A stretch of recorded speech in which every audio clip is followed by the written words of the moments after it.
Walhal sebelum ini sekalipun undang-undang dan akta-akta yang sedia ada telah membenarkan kerajaan ataupun pihak-pihak yang berkepentingan membangun kawasan-kawasan yang nak dibangunkan.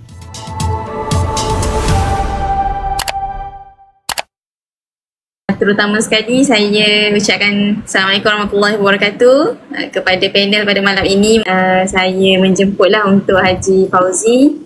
Sedikitlah pengenalan berkenaan dengan latar belakang Haji Fauzi sedikit untuk kita mengenal lebih lagi tentang Tuan Haji Fauzi. InsyaAllah saya akan cubalah buat perkongsian yang sebaik mungkin kepada semua para penonton, pendengar yang jauh dan dekat, ya, insyaAllah. Dan nama saya ialah Fauzi Abu Bakar, Fauzi Bakar, dan asal saya daripada Kelantan, ya, asal Kelantan. Sekarang ni tinggal di Shah Alam. Saya banyak beraktif, bergiat di dalam kegiatan sosial di Lembah Pantai di Kuala Lumpur, ya, di Kuala Lumpur.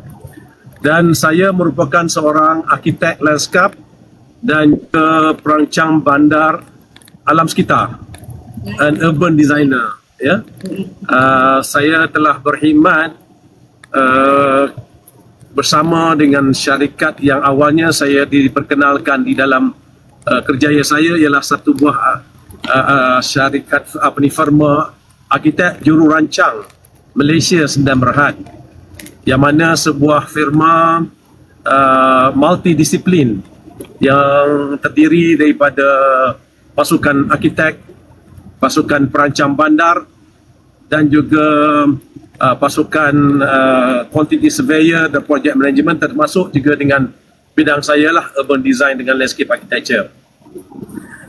Pengalaman saya bersama dengan kerja bersama dengan arkitek jurancang lebih kurang 5 tahun bersama mereka, telah mendapat banyak pendedahan bersama-sama dengan arkitek jurancang. Untuk sebagai contohnya dalam pembangunan di sekitar Kuala Lumpur, pembangunan kawasan-kawasan Lombong yang terbiar pada tahun 1980-an dulu, dan kesemua kawasan-kawasan Lombong dibangun semula dengan kawasan-kawasan penempatan baru. Sebagai contohnya di Jalan Kelang Lama, Batu Enam, Setengah, Taman Sri Sentosa, seluruh kawasannya. Dan juga beberapa banyak lagi tempat-tempat di Kuala Lumpur, Danau Kota, Miharja, Selayang Baru, dikatakan kebanyakan, dikatakan keseluruhan kawasan-kawasan tinggalan Lombong, Bijih, Timah di Kuala Lumpur, kami terlibat sama dalam membangun semula kawasan tersebut, kawasan-kawasan penempatan. Dan itulah di antara kawasan-kawasan penempatan yang dibina untuk menambahkan penduduk-penduduk dari kaum Bumiputera untuk berada di dalam bandar, iaitu di kalangan P40 yang dikatakan perumahan PPR, kawasan perumahan pendapatan rendah, dan juga PPA, perkhidmatan awam, ya. Selain daripada itu juga saya terlibat sama dalam beberapa perancangan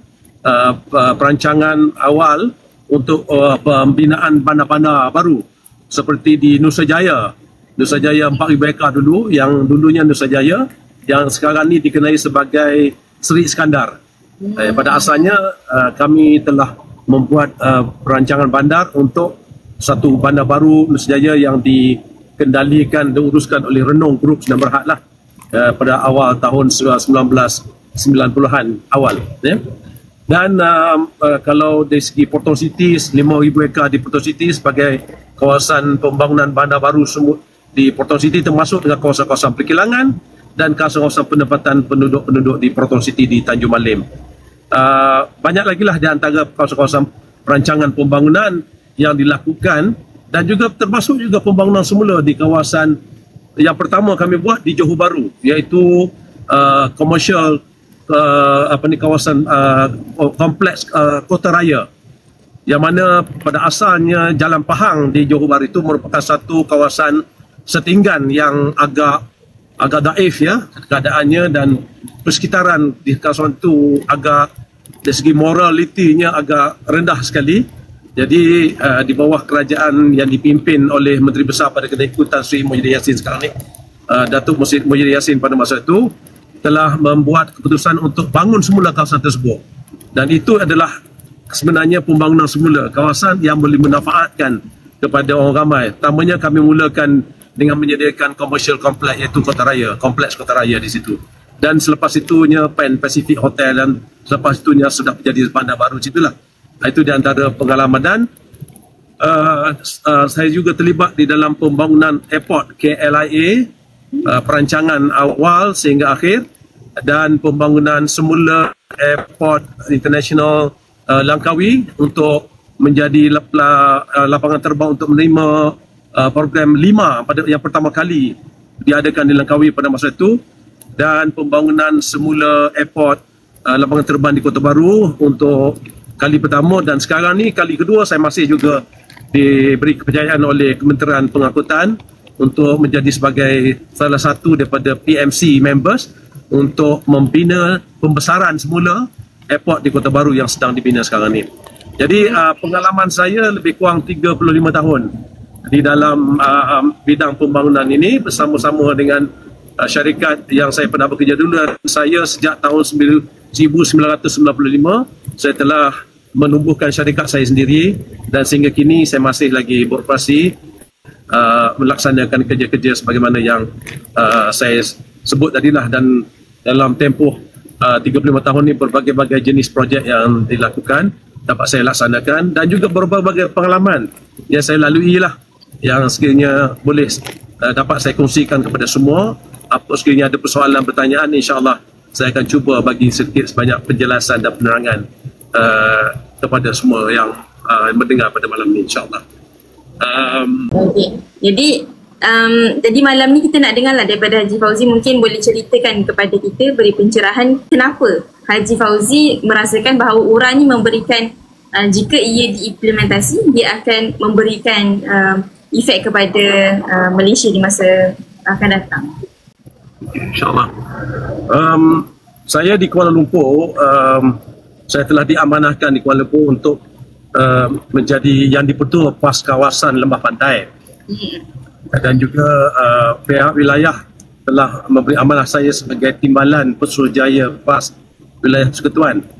Jadi di lembah pantai, saya berada di lembah pantai, saya melihat perkembangan terkini yang berlaku di kawasan lembah pantai sejak tahun 2018 ke atas. Saya merasakan bahawa satu petanda-petanda yang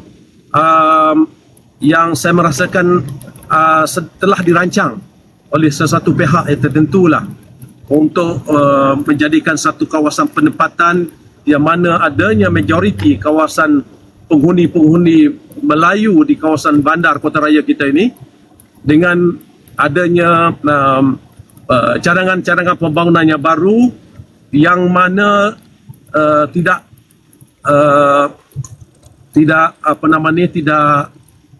dirasakan bahawa pembangunan yang tidak sesuai untuk menjadikan sebagai satu penempatan kepada orang Melayu, oleh kerana kawasan-kawasan tersebut telah ditebus guna kepada satu pembangunan yang baru, yang kawasan tersebut dibina dengan kaedah-kaedah pembangunan yang canggih, yang berkualiti yang tinggi sudah pasti, dan dijual dengan harga yang mahal, yang mana akan menjejaskan tahap kemampuan orang Melayu untuk memiliki aset-aset perumahan di kawasan tersebut.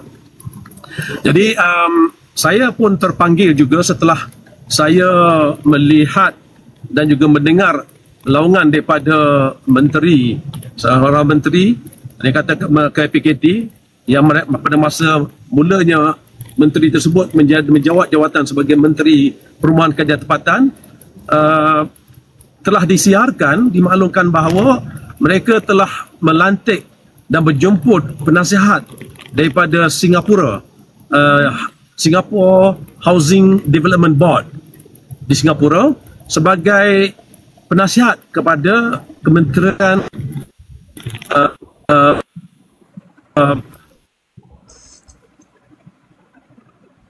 dan saya dah mula rasa perlunya dipanggil orang-orang yang di luar, terutamanya Singapura, untuk menjadi penasihat di dalam perancangan dan pembangunan perumahan di negara kita.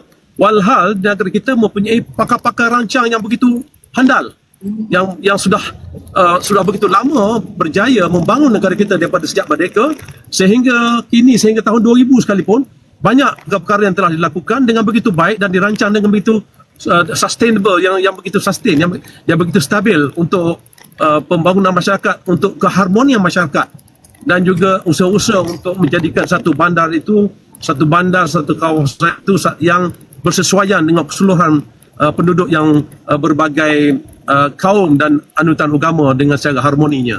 Tapi kenapakah dijemput Housing Development Board untuk datang menjadi sebagai penasihat? Itu menjadi satu pertanyaan kepada saya.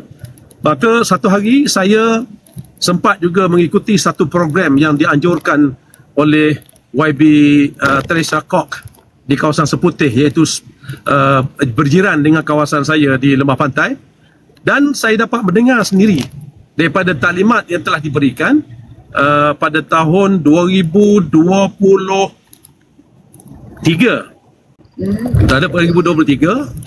yang mengatakan bahawa Pelan Malaysia telah diarahkan untuk menyediakan satu draft yang baru untuk dibentangkan di Parlimen untuk menjadikan sebagai akta pembangunan semula. Bukan akta pembaharuan semula, akta pembangunan semula. Baik, jadi apabila saya dengar taklimat tersebut, saya dah mula merasa sesuatu yang fishy lah, sesuatu perkara yang perlu kita teliti dan perlu kita selidiki lebih lanjut lagi. Apakah matlamat undang-undang tersebut yang akan, undang-undang baru yang akan diperkenalkan?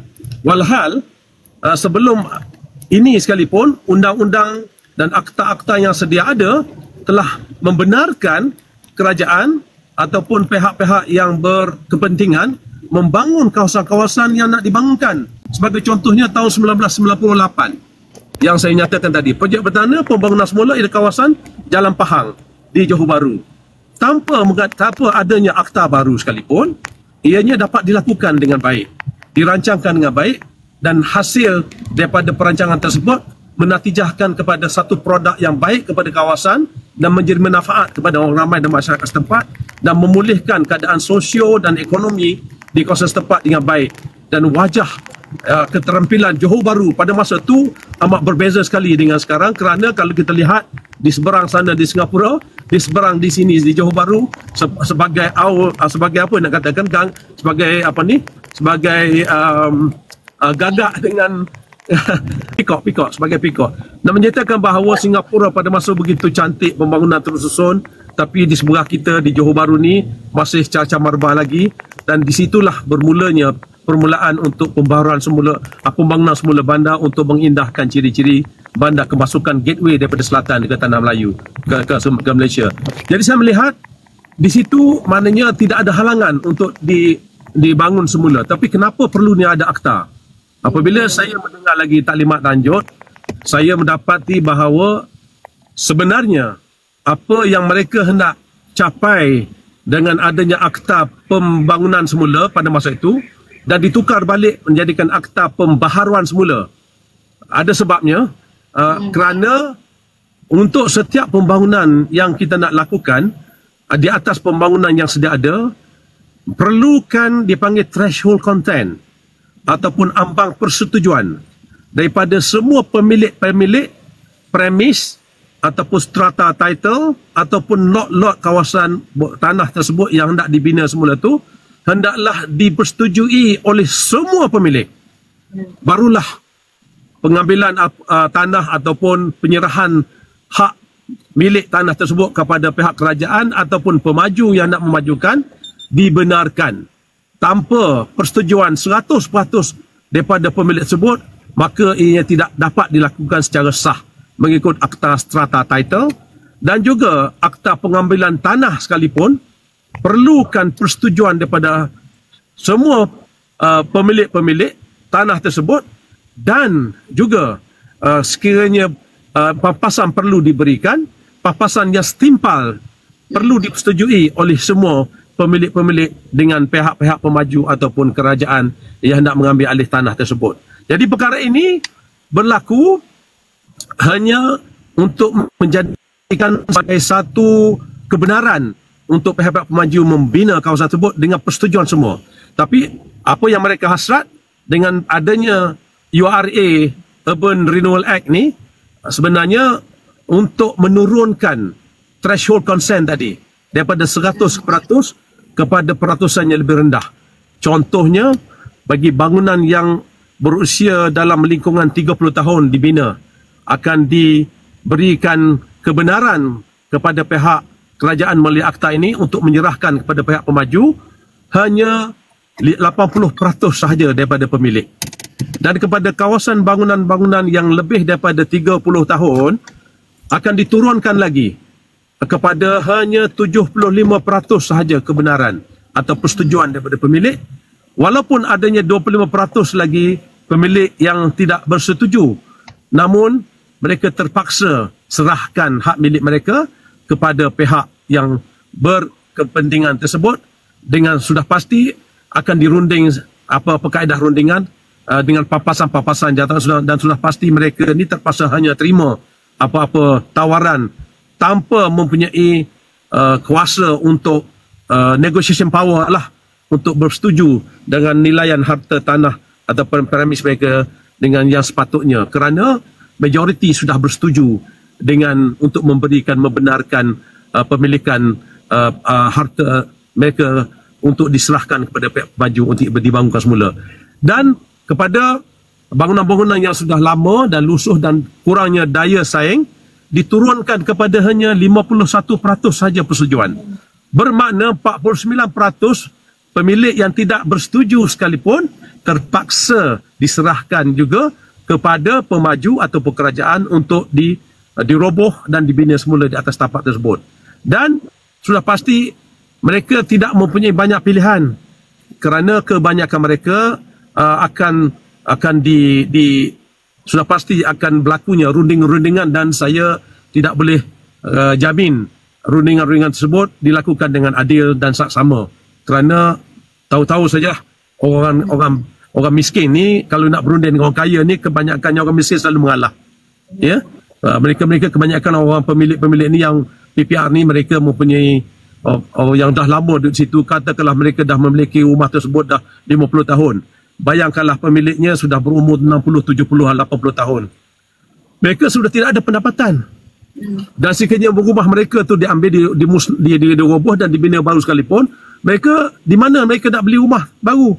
Dan di mana dapat pendapatan untuk membeli dan melayakkan mereka nak membeli rumah baru dengan harga yang lebih mahal daripada apa yang telah mereka dulu beli? Mungkin pada masa 30-40 tahun dulu, satu buah rumah tu hanya bernilai RM18,000 sahaja. Walaupun 2 bilik atau 1 bilik. Tapi apabila diroboh dan dibina semula, sudah pasti ruang kawasannya akan lebih besar, kerana sekarang Universal Design Guidelines sekarang memerlukan sekurang-kurangnya 3 bilik sebuah rumah itu, dan kawasan mungkin dah sehingga 900 hingga 1,200 kaki persegi luasnya, dan harganya sudah mencapai 300-400 ribu paling-paling rendah sekalipun. Dan bagaimana orang yang sudah tidak ada pendapatan itu, yang pernah memiliki rumah dan milik mereka sendiri, dan setelah dibayar pampasan yang sama ada setimpal ke tidak, kita belum tahu lagi, sudah pasti mereka sukar untuk membeli rumah-rumah yang baru dibina nanti, dan juga sudah pasti suasana-suasananya berbeza dengan apa yang mereka ada. Jadi di sini adanya kezaliman, tidak ketulusan di antara pihak-pihak pemaju yang hendak memiliki tanah-tanah lot-lot ataupun strata title rumah-rumah flat bertingkat yang dimiliki oleh penduduk asal tadi. Rundingan-rundingan yang dilakukan dan sudah pasti banyak agak merugikan kepada pihak pemilik asli ada. Jadi saya agak curiga kenapakah perlunya diadakan satu undang-undang baru, Urban Renewal Act ini. Sebenarnya apa yang nak mereka lakukan ialah redevelopment, itu pembangunan semula. Sebenarnya Urban Renewal ini merangkumi cabang yang lebih luas. Selain daripada urban redevelopment, pembangunan semula, adanya juga historic conservation, iaitu kekalkan bangunan lama, perkemaskan balik, bagi nafas baru, ceriakan semula bangunan tersebut, ataupun enrichment kawasan-kawasan baru dengan penambahan aset-aset yang baru seperti kawasan-kawasan hijau yang lebih baik, kawasan rekreasi diadakan dan sebagainya, ataupun refreshment ataupun menceriakan balik kawasan-kawasan tersebut dengan memberikan khidmat infrastruktur yang baru, butuh tukar lift yang baru ke, ataupun penambahan ruang-ruang penempatan kepada ruang yang lebih selesa, penambahan bilik, pecahan bilik, berbagai perkara yang boleh dilakukan. Jadi yang itu adalah semuanya adalah usaha-usaha untuk memberi penambahbaikan kepada pada keadaan kehidupan kesekitaran yang sesuai dalam aspek bandar sekarang. Tapi apa yang membimbangkan kita ialah apabila dibangunkan semula di kawasan yang sama tersebut, sudah pasti mereka akan beri peluang kepada pemilik-pemilik asal ataupun penduduk-penduduk asal itu untuk memiliki kawasan perumahan baru. Tapi apa yang berlaku? Berlakunya satu bangunan sebagai contohnya, pada asalnya di Kerinci, bangunan 18 tingkat, dan ada lebih kurang 400 buah rumah di situ, dan di dalam 400 buah rumah tersebut ada lebih kurang 40 keluarga tidak bersetuju untuk menyerahkan grant.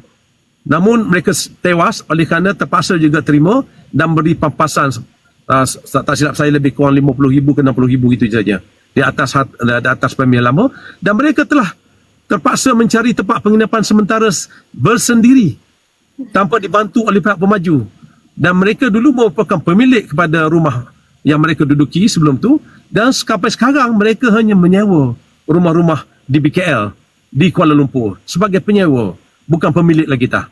Itu dia sebagai contoh. Dan mereka yang telah bersetuju diberikan rumah baru di dalam satu bangunan.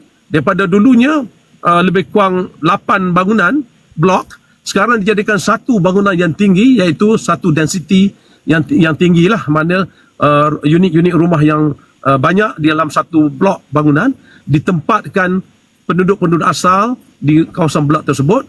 Sudah pasti mereka sediakan dengan kolam mandi dan fasiliti yang sedia seperti sekarang lah, zaman sekarang ni. Tetapi di kawasan sekitar kawasan-kawasan tersebut, selain daripada blok penginapan mereka, dibangunkan pula satu kawasan komersial, kondominium, dan juga apartmen-apartmen yang mahal, yang mana dijual dengan harga 700,000 hingga 1.5 juta. Dan di situ kita dapat lihat rumah-rumah yang baru dibina melebihi daripada 800 buah rumah tadi, dah melebihi sehingga saya tak pasti berapa ribu unit.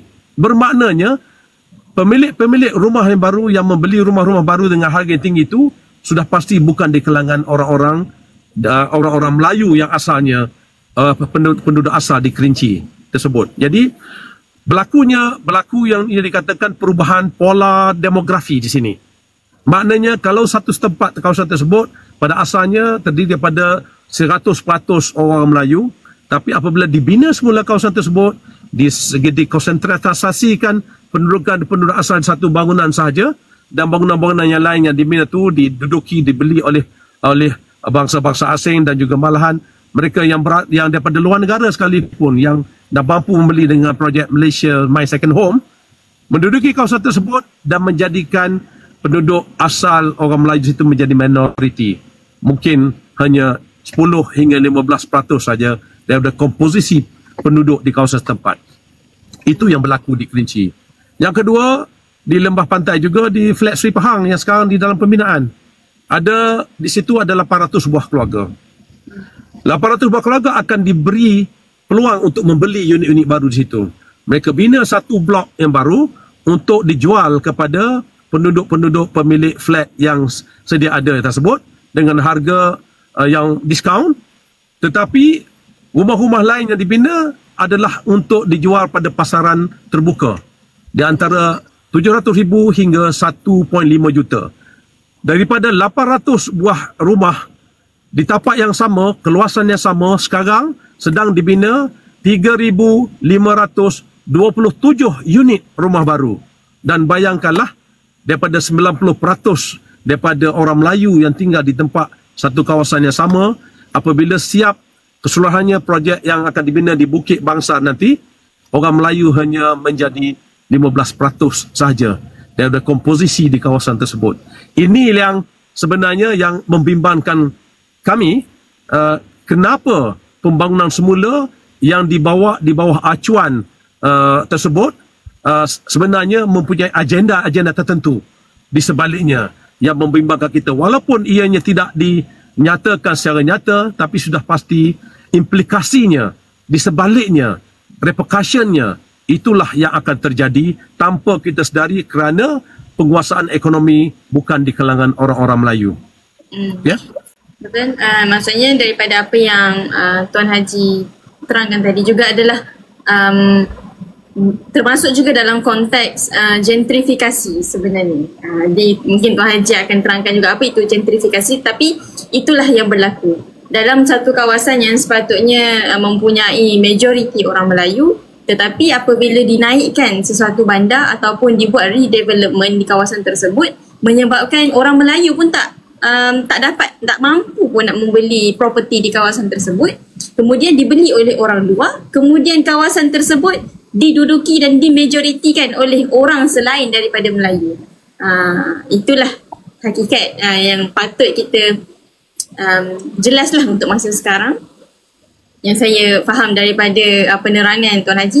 Mungkin kalau kita tengok beberapa bulan yang lalu daripada Menteri KPKP ada mengeluarkan kenyataan bahawa URA ini sebenarnya telah pun dilaksanakan di beberapa negara, dan dia pun sebutkanlah beberapa negara yang dah laksanakan URA, contohnya Hong Kong, Taiwan kalau tak silap. Adakah sebenarnya kita model negara tersebut sesuai untuk dijadikan panduan kepada Malaysia untuk kita laksanakan URA ini, bagi pendapat Tuan Haji?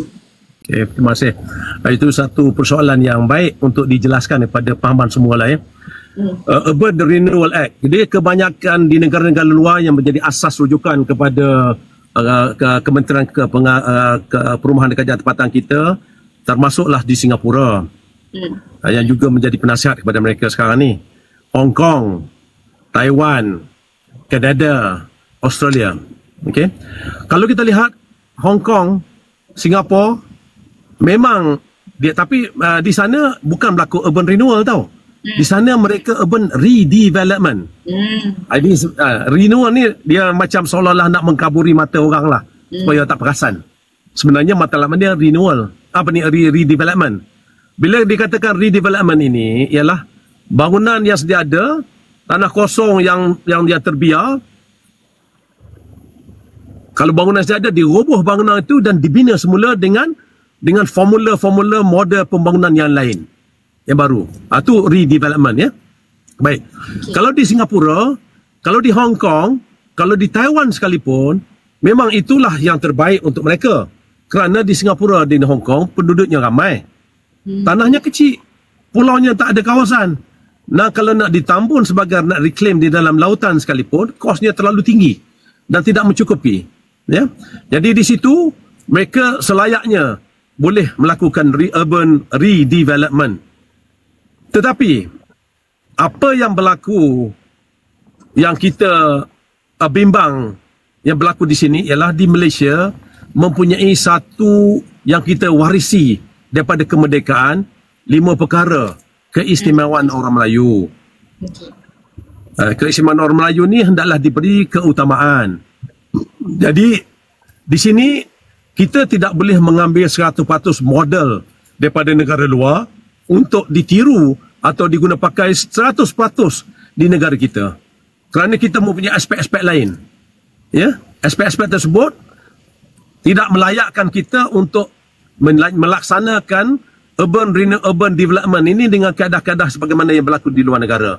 Jadi kita kena beri keutamaan penduduk, pola pendudukan yang sudah ada. Andai kata orang Melayu sini 60% atau 70% kependudukannya mereka, maka pembangunan semula yang dilakukan itu hendaklah memperuntukkan perumahan dan penginapan kepada 70% kepada orang Melayu, 30% lagi kepada yang bukan Melayu, 60% kepada orang Melayu, 40% kepada yang bukan Melayu. Kuota tersebut perlu dikekalkan.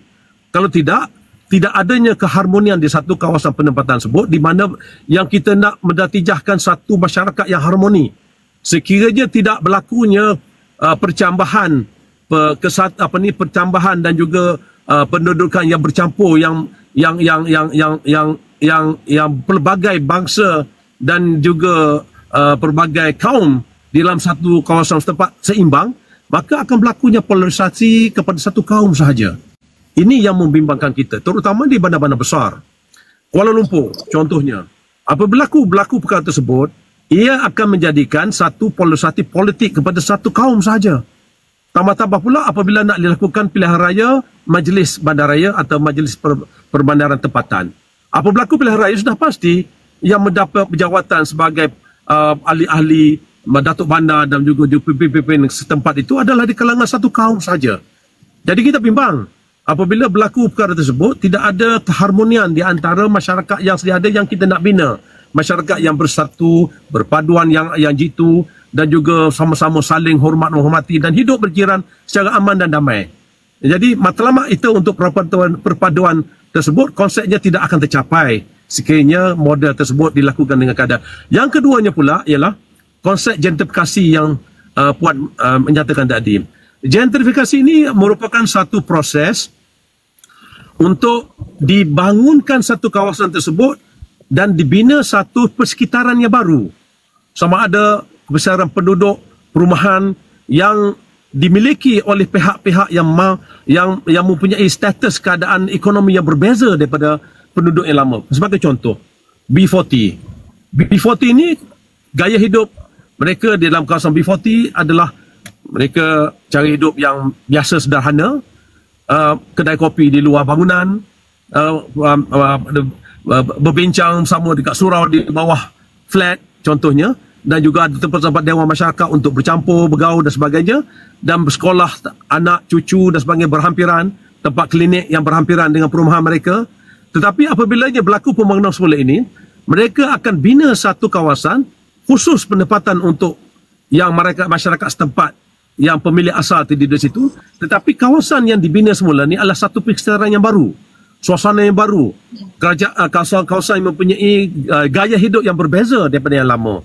Dan mereka yang tinggal di dalam kawasan-kawasan baru, kebanyakan majoritinya adalah mereka yang mempunyai dari kalangan yang top T20 ke T10 ke, dan gaya hidup yang berbeza.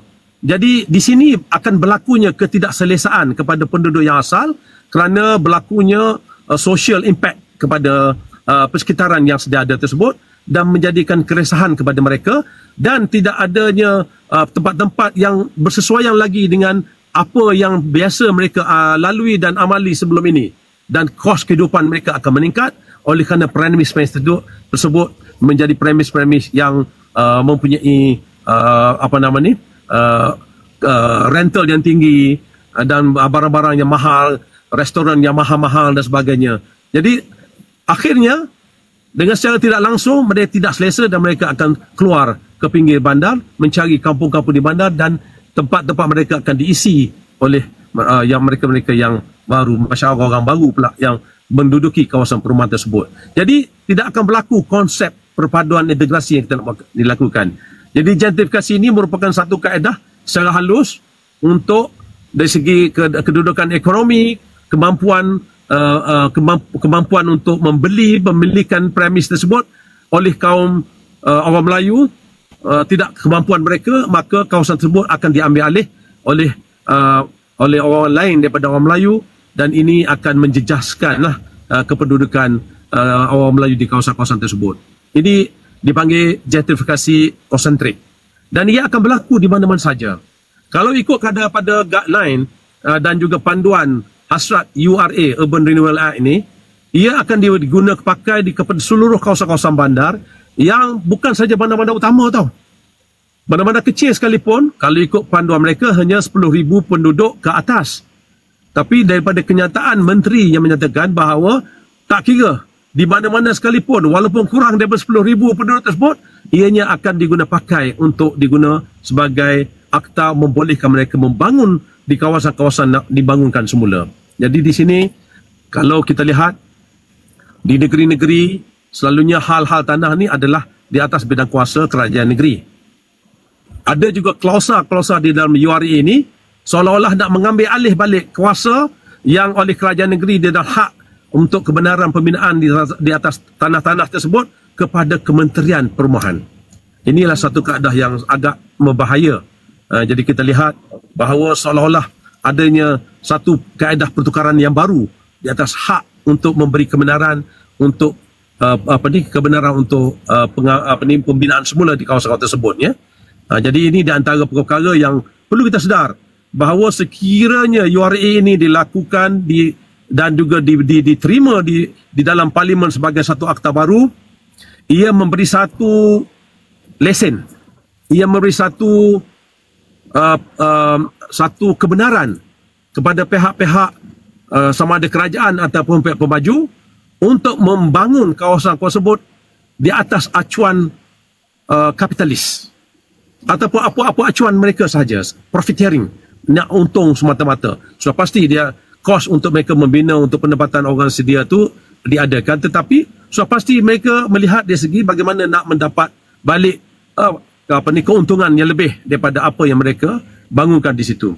Jadi dengan ini kita akan melihat bahawa kebanyakan di kawasan-kawasan bandar ini akan dipenuhi oleh orang-orang yang bukan Melayu, kerana tahap ekonomi mampu beli oleh orang Melayu masih rendah dan orang Melayu tidak mampu bersaing dengan mereka, dan orang Melayu pun berasa tidak sesuai suasana persekitaran yang diwujudkan di dalam persekitaran yang tidak sesuai dengan budaya dan adab dan juga amatan amalan agama kita. Bayangkanlah di bawah rumah kita contohnya ada pub, ada tempat minum arak contohnya.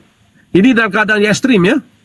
Sekarang mungkin tidak dibenarkan oleh kerana undang-undang kecil kerajaan tempatan ada garis panduan had-had dia tertentu. Tapi bayangkanlah sekiranya majlis pembayaran atau majlis bandaraya dikuasai oleh orang-orang yang bukan Islam, mereka dapat gombalkan undang-undang baru, undang-undang kecil baru. Dan perkara ini akan menjadi satu perkara yang akan mencetuskan satu persekitaran yang agak membimbangkan pada masa akan datang. Ya, dengan tidak adanya kontrol penguasaan untuk kelulusan lesen-lesen pub, disco. Dan sekarang kita tengok di Kuala Lumpur sudah ada dah disco di siang hari. Disco di siang hari. Pukul tengah hari, pukul 2, pukul 3 dah ada disco. Siapa nak datang disco tengah hari ni? Sudah pasti bukan orang yang bekerja. Sudah pasti mereka-mereka yang belum bekerja. Siapa? Anak-anak muda kita. Wa yazbillah min zalik. Ini di antara trend-trend yang diadakan sebagai ajakan minda yang baru. Jadi budak-budak anak-anak remaja balik pada sekolah, singgah dekat disco dulu 2-3 jam. Dan apa akan jadi dalam keadaan tersebut? Dan dalam keadaan sekarang pula dengan adanya the foreigners, pendatang-pendatang asing yang begitu ramai, bersama-sama dengan itu, ia menjadi satu ancaman kepada budaya kita, ancaman kepada keselamatan warga negara kita lah, terutamanya anak-anak muda dengan adanya contoh-contoh seperti itu. Jadi siapa nak kontrol ni semua? Yang mendapat mengenali ini semua ialah ahli-ahli majlis bandaran. Jadi kalau sekiranya ahli majlis bandaran bukan di kalangan orang Islam, maka sudah pasti mereka tidak kisah hal-hal kepentingan untuk agama Islam. Sekiranya URA ini diimplementasi, adakah ia akan berlaku ke seluruh negara, Tuan Haji? Ya, seperti yang disebut tadi, URA ini akan dilaksanakan di seluruh negara. Di seluruh negara. Apabila URA ini akan diguna pakai di seluruh negara, walaupun pada asasnya dalam draft URA yang telah dibentangkan, ianya aplikasinya kepada satu-satu kawasan bandar yang mempunyai 10,000 penduduk ke atas. 10,000 penduduk ke atas ni taklah besar sangat, ya. Tapi kita lihat bandar-bandar utama sekarang, utamanya sebelum ada URA sekalipun, kita lihat di Pulau Pinang, apa yang berlaku di Pulau Pinang. Apa yang berlaku di Georgetown, kebanyakannya bangunan-bangunan lama dikekalkan. Itu sebahagian daripada Urban Renewal Act.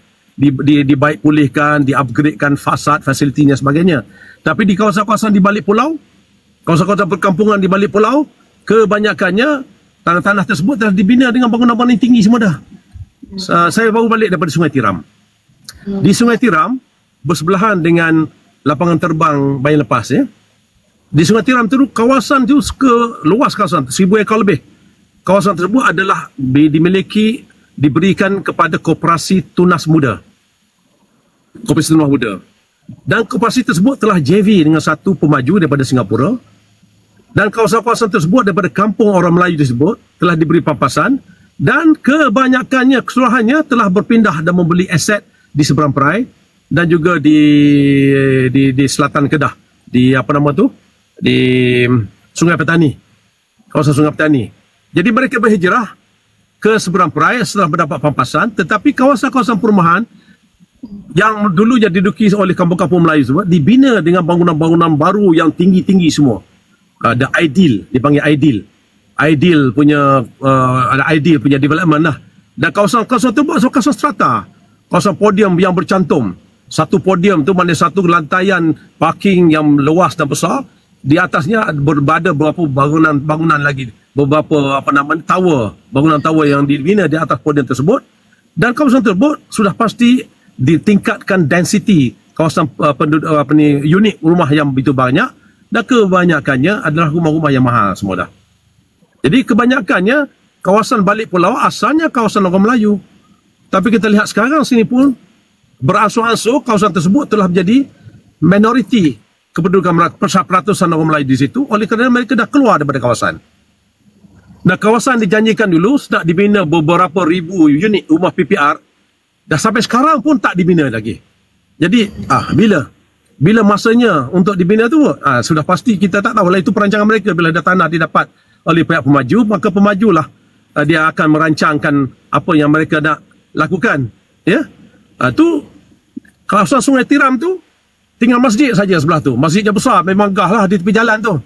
Dan juga ada satu laluan baru nak lalu di jalan Sungai Tiram tu, iaitu laluan LRT yang baru diberi peruntukan oleh Kerajaan Pusat kepada Pulau Pinang. Dan di kawasan jajaran LRT tersebut masih ada lagi satu jajaran perumahan orang kampung Melayu di situ. Saya dimaklumkan juga kebanyakan rumah tersebut adalah berada di dalam kawasan reserve Malaysian Airport Berhad. Bermakna apabila Malaysian Airport Berhad nak buat pembangunan di dalam kawasan mereka, maka akan ditamakkanlah tempoh kedudukan rumah orang Melayu di kawasan mereka. Mereka hilang habis kawasan orang Melayu di Sungai Tiram.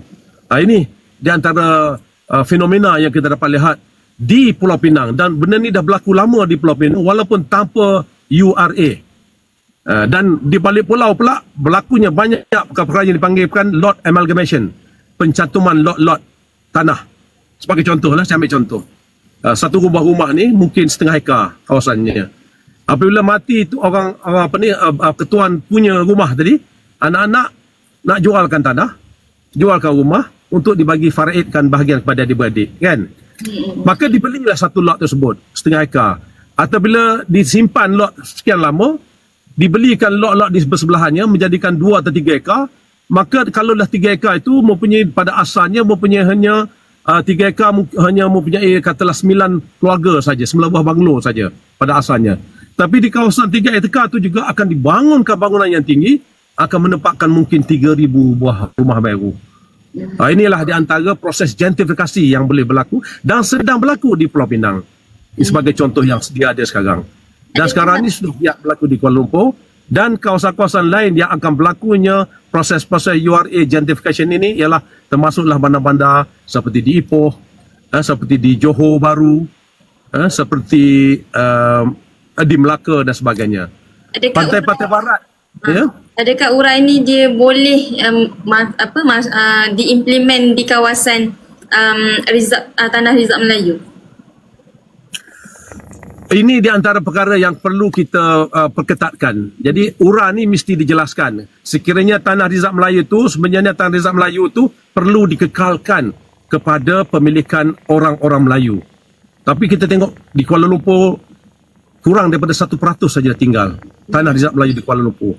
Walaupun tanah Rizab Melayu telah diberi digazetkan sebagai dijual kepada orang ramai, tapi tidak pernah diganti dengan tanah baru. Kalau ikut akta kanunan tanah kita, tanah Rizab Melayu hendaklah mempunyai, setiap negeri hendaklah mempunyai 50% daripada kawasan tanah Rizab Melayu. Dan apabila tanah Rizab Melayu itu ditukar guna tanahnya dan dijual, maka akan perlulah diganti kepada tanah yang lain yang setanding dengannya, yang tidak pernah berlaku pun. Yang kita tengok yang hilang terus, tidak ada digantikan. Jadi itu dia perkara yang perlu kita perjuangkan, bahawa tanah-tanah Rizab Melayu perlu dikekalkan. Yang dah ada, yang diberikan perlu ditukar balik. Ini antara usaha-usaha yang perlu kita laksanakan, dan itu adalah hak dalam perlembagaan kita. Rizab Tanah Melayu adalah hak peruntukan di dalam perlembagaan Pertubuhan Tanah Malaysia. Jadi ini di antara perkara yang perlu diberi kesedaran kepada pihak-pihak kerajaan dan pemerintah supaya hak tanah milik hak Rizab Melayu ini perlu dikembalikan.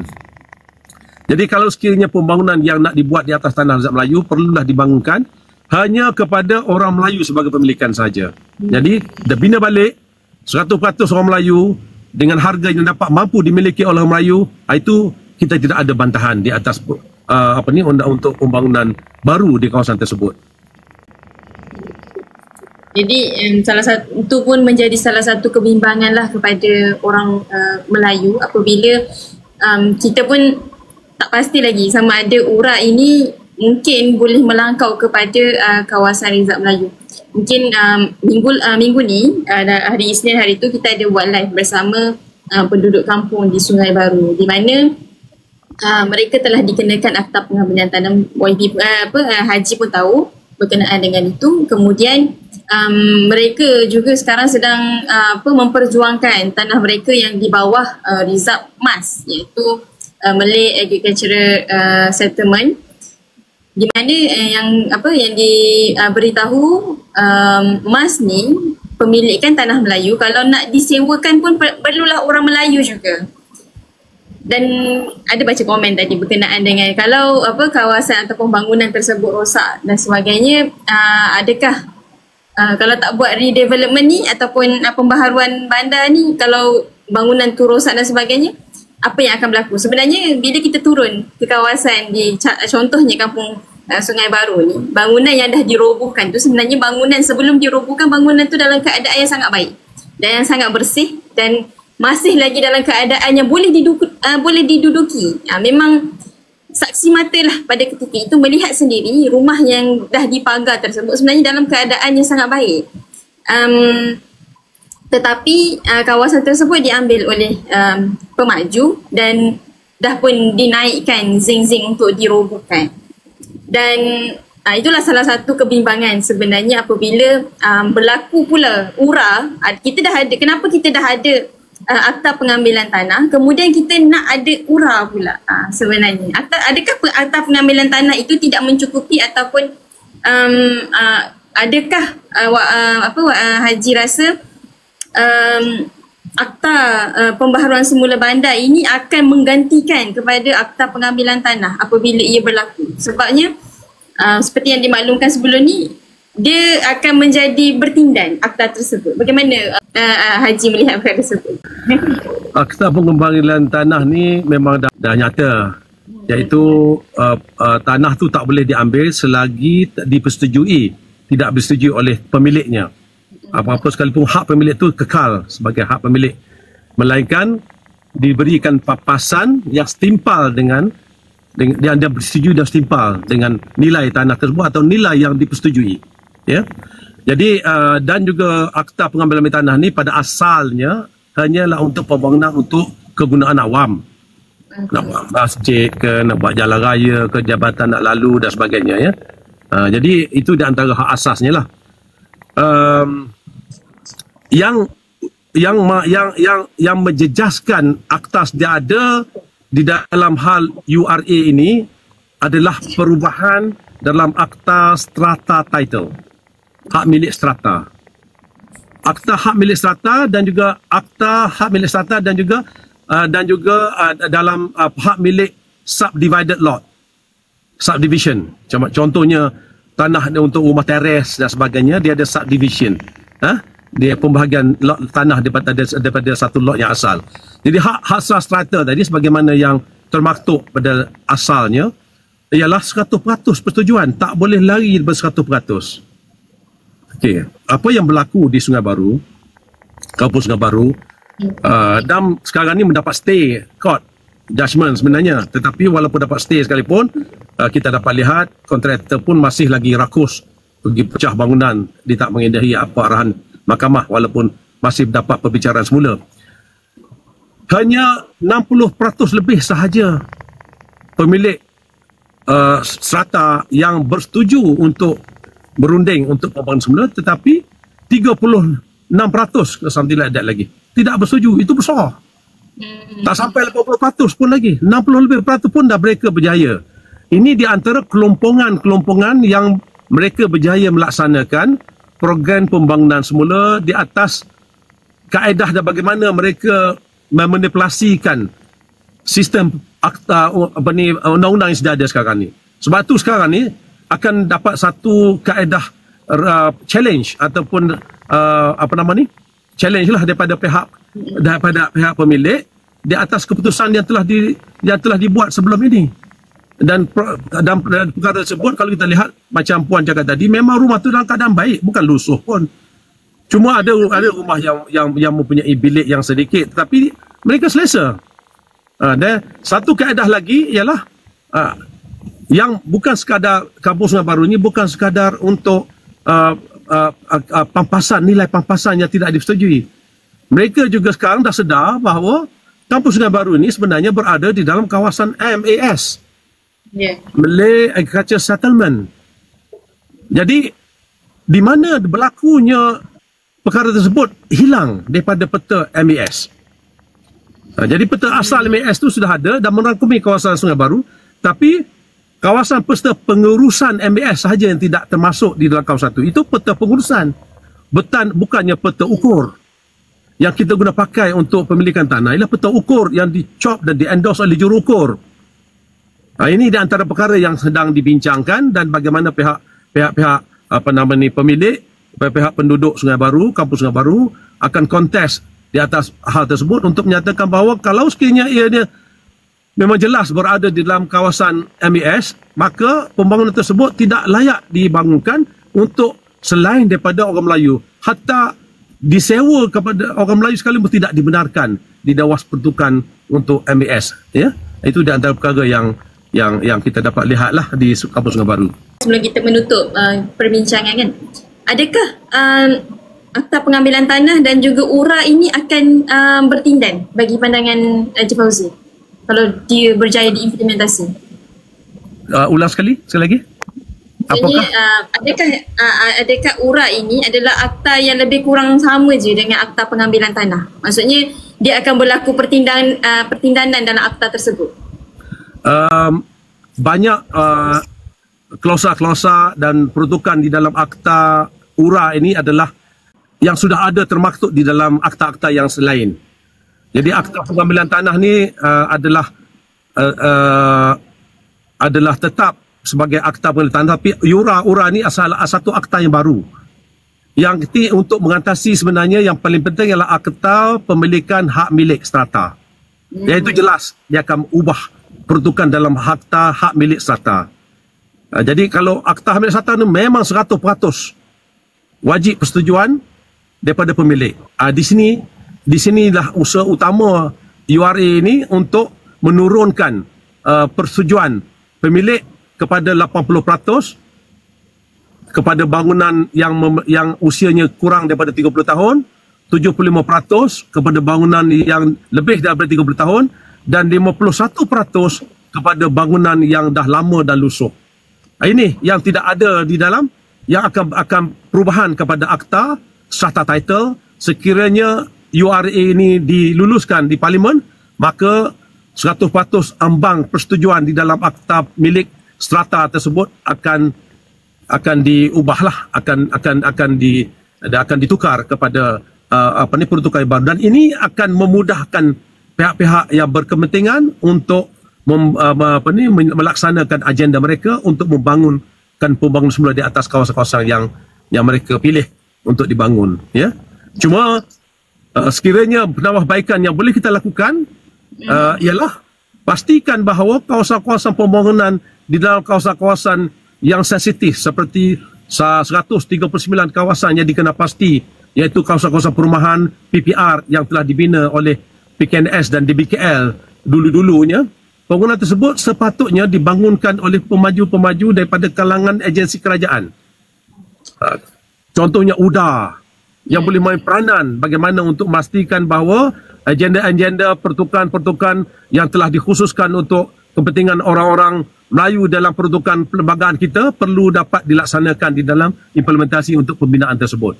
Jadi kalau sekiranya diserahkan kepada pihak-pihak pemaju yang berkepentingan untuk membuat keuntungan, sudah pasti model-model perancangan dan pembinaan mereka itu sudah pasti tidak dapat menepati hasrat untuk kita menjadikan satu pembangunan yang lestari kepada kelestarian orang Melayu tinggal di dalam bandar.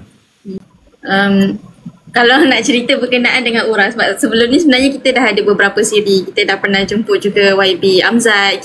Baru ni kita jumpa dengan Rafidah Ibrahim, Puan Rafidah Ibrahim. Dan hari ini kita menjemput pula Haji Fauzi yang memang ada pengalaman dalam pembangunan dan juga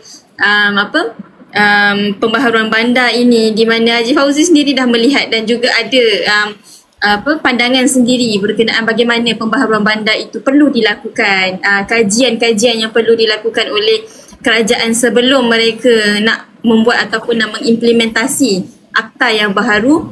Jadi alhamdulillah hari ini kita laksanakan satu perbincangan yang mana untuk memberi pencerahan kenapa sehingga hari ini masih lagi dan juga ada gerakan yang menolaklah berkenaan dengan akta URA ini. Sebenarnya hanyalah tujuannya untuk menjaga kependudukan orang Melayu di satu-satu kawasan. Dan juga yang kita faham daripada perbincangan tadi, kebanyakan kawasan yang, kalau boleh kita kata kawasan yang ditarget tu adalah majoritinya kawasan orang Melayu.